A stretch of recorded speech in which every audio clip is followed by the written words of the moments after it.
एक बूढ़ा किसान था। वह बहुत मेहनती था। उसने बहुत धन बचाया था।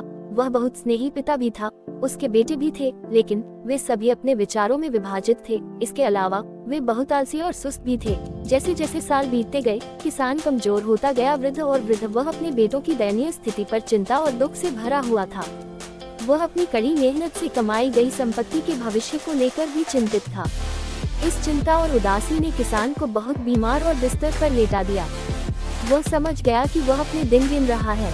वह अपने बेटों की मदद करना चाहता था, कम से कम उनके निधन के बाद एक खुशहाल और फलदायी जीवन जिए। उन्होंने अपने सभी बेटों को बुलाया और कहा, मेरे प्यारे बच्चों, मुझे नहीं पता कि मैं कब तक जीवित रहूंगा। तुम अपनी बुरी आदतें क्यों नहीं छोड़ते और एक दूसरे को समझना शुरू नहीं करते? जीवन बहुत कीमती है।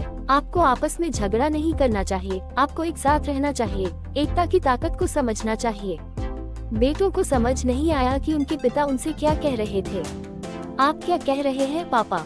जब हमारे चरित्र अलग अलग हैं तो हम एक कैसे हो सकते हैं? उन्होंने एक स्वर में पूछा। बूढ़ा और बुद्धिमान किसान अपने बेटों को एकता की ताकत दिखाना चाहता था। उसने उनसे कहा, जलाओ लकड़ी का एक बंडल ले आओ, मैं तुम्हें अपनी बात समझाऊंगा। बेटों ने अपने पिता के निर्देश का पालन किया। वे जलाओ लकड़ी का एक बंडल लाए और कहा, पिताजी, हमारे पास है। बंडल लाया, अब हमें क्या करना चाहिए? उन्होंने पूछा। किसान ने एक छड़ी ली और अपने प्रत्येक बेटे को दी। छड़ी तोड़ो, उन्होंने आदेश दिया। बेटों ने कुछ ही समय में छड़ी तोड़ दी। क्या छड़ी तोड़ना आसान था? किसान ने पूछा। ये बच्चे का खेल था पिता, बेटों ने उत्तर दिया। किसान ने उनमें से प्रत्येक को 3 छड़ियां दी और उन्हें तोड़ने के लिए कहा, क्या यह आसान था मेरे बेटों? उसने पूछा।